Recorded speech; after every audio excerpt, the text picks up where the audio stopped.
Okay, OTAs are right around the corner. Can we just pause for a second before we start this video and say the NFL knows what it's doing? Like they have the entire calendar. There hasn't been a football game played in 3 months, over 3 months, and still the NFL is dominating the calendar. They have the draft that goes in late April, and then that holds up until mid-May. Then you have rookie mini camp, and that ends, and then shortly after that, you have OTAs that run until mid-June.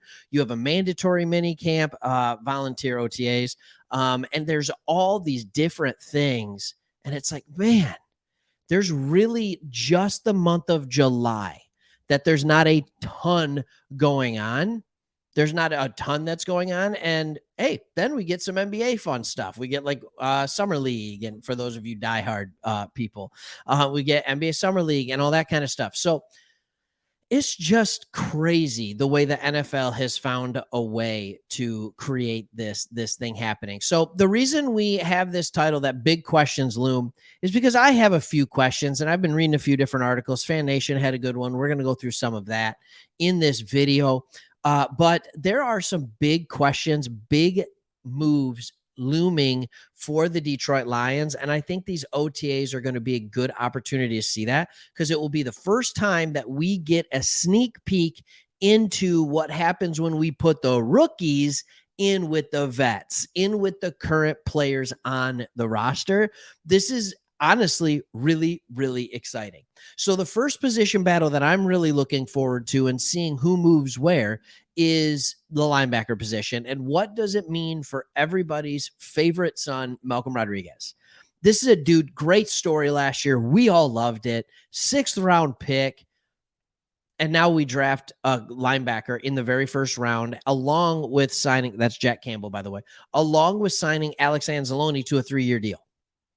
Basically saying, if you guys are good, you're going to start. So what happens to Rodriguez? Does he move to the bench? And I think some people will be like, oh, I miss Rodriguez. And it'll be hard for Campbell. They'll think, even if he thinks about screwing up. I think Rodriguez he almost got a pass because he was so much better than his draft position. It doesn't mean he was an elite linebacker.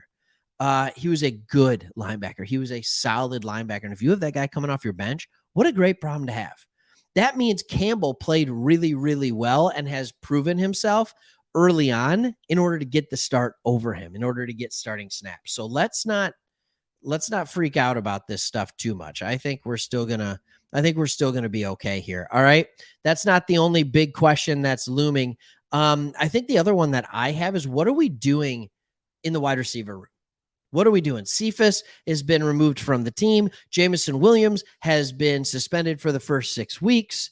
Man, Jameson Williams, just put out a video about him and everybody clicks on it. But here's my thing.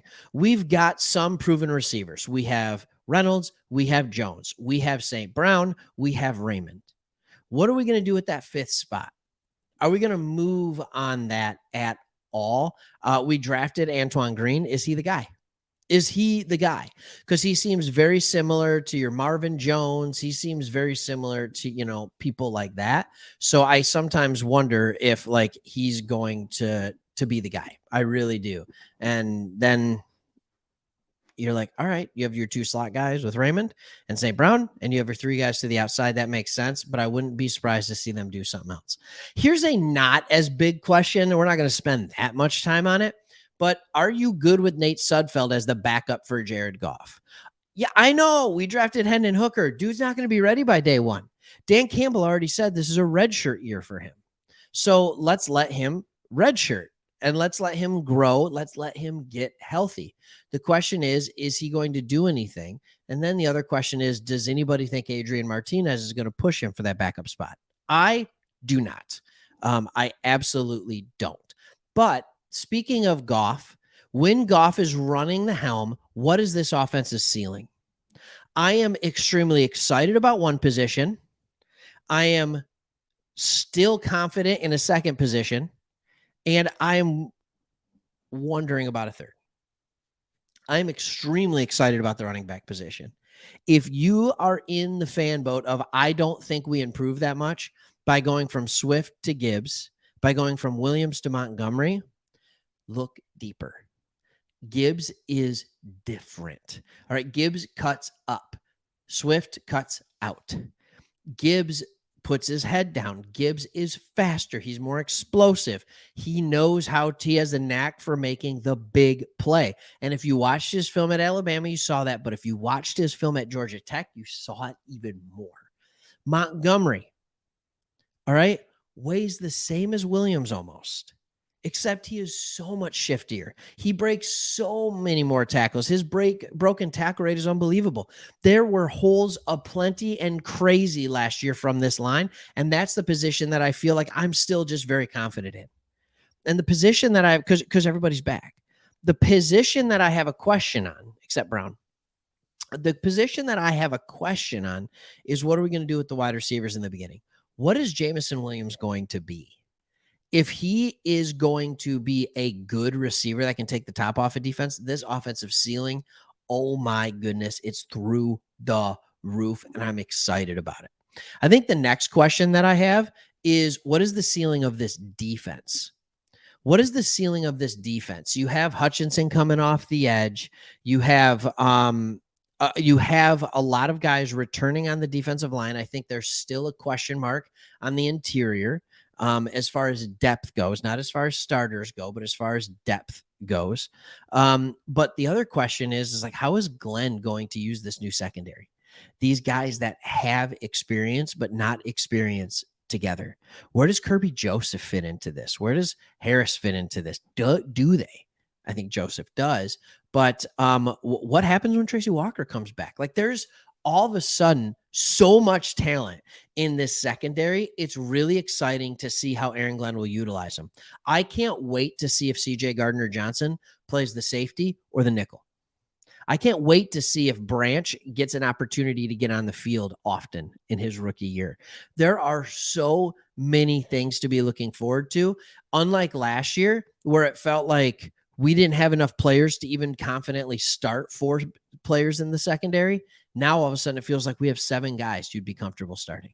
It's unbelievable, the difference there. I mean, it is truly different. And another question that I have, I think I already answered a little bit, is Gibbs what we think Gibbs is? How good is Jahmyr Gibbs? How fast is Jahmyr Gibbs? I want to know because I think the dude has the ability to take it to the house. I'm telling you, I've made this comparison before. It reminds me of Javid Best. Please stay healthy, Gibbs. Please. I would love to have a running back that is explosive, that can be a game breaker, game changer, win you a football game running back that isn't hurt 10 games of the year. Oh, that would be so nice. Javid Best, multiple concussions. That was really sad because, man, that dude could run. Fastest number 44 I've ever seen on a football field. That's for sure. And then the final big question, can this team get over the hump and win the division? Can they? What do the other teams look like? Does it even matter? All right. The schedule is going to be a little harder this year. More road games. All of a sudden, we're the favorites. So we are the hunted, not the hunters. What does this team do? How do they respond to it? I think we did enough to get better in the offseason that we can make a run for it. And man, won't it be fun hanging out and talking about it if we do. All right. We'll see you on the next one. Those are the big looming questions. Can't wait for OTAs.